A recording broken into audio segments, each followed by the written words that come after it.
14 फरवरी गुड़गांव जैसे शहर में जहां की भागदौड़ भरी जिंदगी में लोगों को सांस लेने की भी फुर्सत नहीं मिलती है, वहां वैलेंटाइंस डे एक बहाना होता है अपने पार्टनर के साथ कुछ सुकून के पल बिताने का। लेकिन साल 2026 के इस वैलेंटाइन डे पर साइबर सिटी गुरुग्राम की इस चमक धमक के बीच एक कहानी ऐसी भी लिखी जा रही थी जिसका अंजाम मोहब्बत नहीं बल्कि अपने पार्टनर को इस दुनिया से विदा करना था। और वो शख्स उसमें कामयाब भी हुआ। उसने न सिर्फ दो परिवारों का विश्वास तोड़ा बल्कि हर उस इंसान को सोचने पर मजबूर कर दिया जो प्यार के रिश्तों पर भरोसा करता है। एक पढ़ी लिखी लड़की जो अपने करियर की ऊंचाइयों पर थी और 5 महीने पहले हुई शादी को दिल से निभा रही थी। तो क्या है पूरा केस, आइए डिटेल में बताते हैं।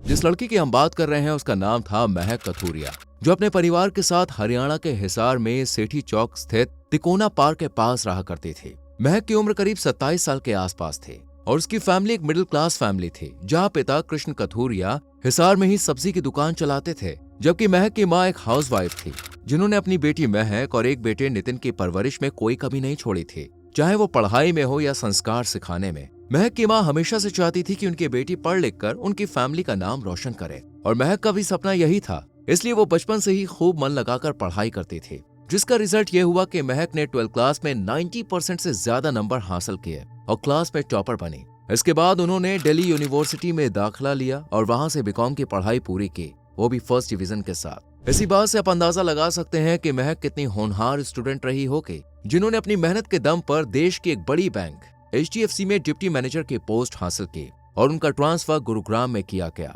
हालांकि पहले महक ने अपनी फैमिली से इस बारे में बात की और उन्हें बताया कि उसे जॉब तो मिल गई है लेकिन ट्रांसफर गुरुग्राम में हुआ है। ये सुनकर फैमिली सोच में पड़ गई कि अकेले उसे कैसे भेज सकते हैं, पर महक ने उन्हें समझाया कि वो हर रोज उनसे फोन पर बात करेगी, इसलिए उन्हें फिक्र करने की कोई जरूरत नहीं है।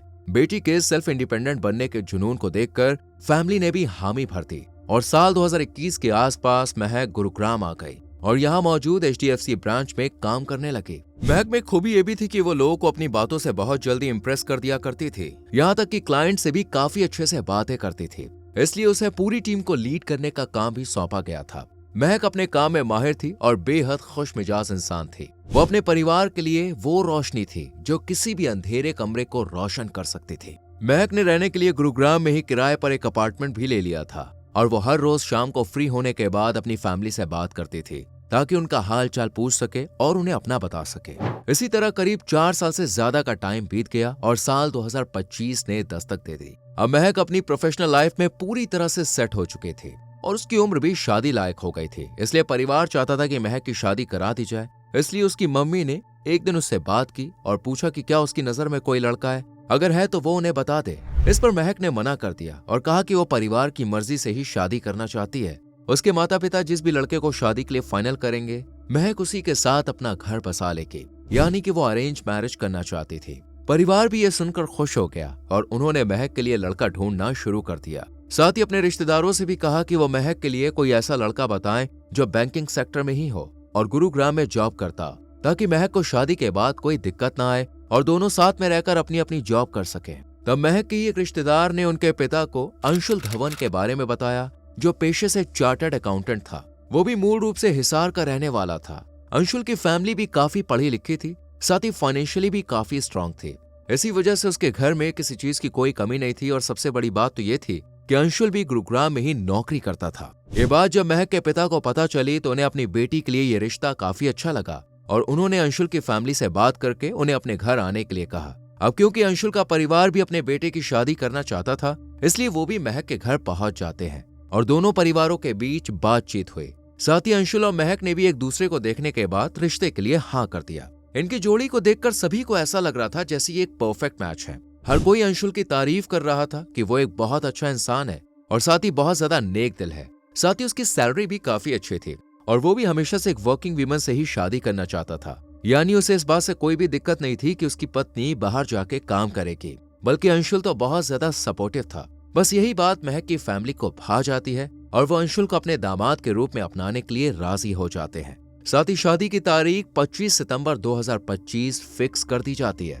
उससे पहले अंशुल और महक का प्री वेडिंग शूट भी होता है जिसे वो काफी अच्छे से शूट करवाते हैं। और आखिरकार 25 सितंबर को महक विदा होकर अपने ससुराल पहुंच जाती है, जहां खूब धूमधाम से महक का स्वागत किया जाता है। और बाकी की रस्में पूरी होने के बाद अंशुल और महक 3 से 4 दिन बाद ही घर वालों से मिलकर गुरुग्राम के लिए रवाना हो जाते हैं। क्योंकि दोनों ही वर्किंग थे तो उन्हें अपनी नौकरी की जिम्मेदारियों की वजह से तुरंत वापस लौटना पड़ता है। अब अंशुल गुरुग्राम के सेक्टर 39 इलाके में एक किराए का फ्लैट ले लेता है, जहां पर दोनों हंसी खुशी रहने लगते हैं। उनके घर में 2 पालतू डॉग्स भी थे, जिनसे महक बहुत लगाव रखती थी। अंशुल और महक दोनों ही अपनी मैरिड लाइफ को काफी एंजॉय कर रहे थे और शादी के करीब 1 महीने बाद अक्टूबर के लास्ट मंथ में हनीमून मनाने के लिए ये वियतनाम भी गए थे, जहां वो सिर्फ 1 हफ्ता रुके और वापस गुरुग्राम लौट आए। महक ने अपने वियतनाम ट्रिप की कई खुशहाल तस्वीरें और वीडियो सोशल मीडिया पर भी शेयर की थी, जिन्हें देखकर सभी दोनों की तारीफ कर रहे थे और उन्हें एक परफेक्ट कपल कहकर पुकार रहे थे। अंशुल और महक को अब साथ में 5 महीने बीत जाते हैं,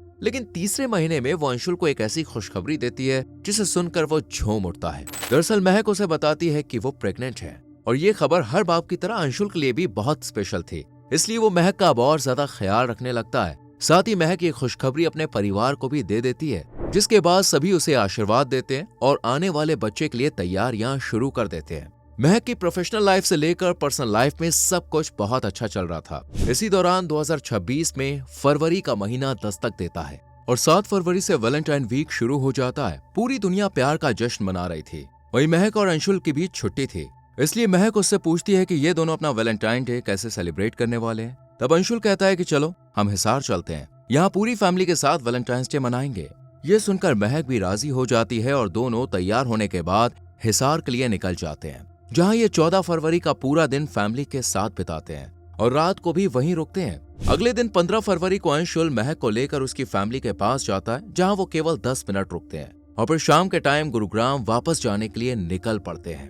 परिवार के किसी भी फैमिली मेंबर को इन्हें देखकर ऐसा नहीं लगता जैसे अंशुल और महक के बीच कुछ भी सही ना चल रहा हो, बल्कि उन्हें हंसता मुस्कुराता देखकर पेरेंट्स को बहुत तसल्ली होती है कि उन्होंने अपनी बेटी को अंशुल जैसे समझदार पार्टनर के हाथों में सौंपा है, जो उसका इतना ख्याल रखता है। लेकिन असली सच्चाई तो कुछ और ही थी। अभी अंशुल और महक घर से निकले थे कि दोनों की कार में लड़ाई होनी शुरू हो जाती है, जो बढ़ते बढ़ते इतनी ज्यादा बढ़ जाती है कि अंशुल महक पर चीखने चिल्लाने लगता है और कार को ड्राइव करते हुए रात के करीब 10:30 बजे के बीच झज्जर के बादली इलाके में ले जाता है, जो गुरुग्राम से लगभग 30 से 40 किलोमीटर की दूरी पर है। ये इलाका पूरी तरह से सुनसान पड़ा हुआ था। हालांकि महक उससे पूछती है कि वो उसे कहाँ ले जा रहा है, तब वो रोड पर ट्रैफिक का बहाना बनाने लगता है और कहता है कि इस रास्ते से घर जल्दी पहुंच जाएंगे। उसकी बात मानकर महक भी शांत हो जाती है, पर उसे ये नहीं मालूम था कि अंशुल के दिमाग में क्या चल रहा है। वो चारों तरफ खेतों से घिरे एक सुनसान रोड पर अपनी कार रोकता है और महक के साथ मारपीट करना शुरू कर देता है। हालांकि महक उसे याद दिलाती है कि वो प्रेग्नेंट है, लेकिन अंशुल के दिमाग पे आज कुछ और ही सवार था। वो पहले ग्लव्स पहनता है ताकि उसके फिंगरप्रिंट्स ना आए और फिर महक को पीटने के बाद उसका गला दबाने लगता है। इसके बाद वो एक बड़ी सी कैंची उठाता है जो उसने पहले से ही कार में छुपा दी थी और उसी के जरिए महक पर वार करता है। यह हमला इतना अचानक और तेज था कि महक को संभलने का मौका ही नहीं मिला और वो मौके पे ही दम तोड़ देती है और साथ ही उसका बच्चा भी चला जाता है, जो इस दुनिया में अभी आया ही नहीं था। और अंशुल को इस सबसे कोई फर्क नहीं पड़ रहा था। वो महक की जान लेने के बाद डैशबोर्ड पर अपना सर पटकता है और उसके गहने, फोन वगैरह को कार का शीशा तोड़कर बाहर फेंक देता है, ताकि ऐसा लगे कि इनके संग लूटपाट की गई है और इसी लूटपाट में महक की जान भी गई है। इसके बाद अंशुल करीब 11 बजे पुलिस स्टेशन में फोन करता है और पुलिस को बताता है कि कुछ अज्ञात हमलावरों ने झज्जर जिले के बादली इलाके में पहासोर गांव के पास उनकी कार रोकी और उन पर हमला कर दिया और बदमाशों ने उसकी पत्नी महक की भी जान ले ली है। साथ ही गहने लूटकर वो फरार हो गए। ये सुनने के बाद पुलिस फौरन ही अपनी टीम के साथ घटनास्थल पर पहुंचने के लिए निकल जाती है,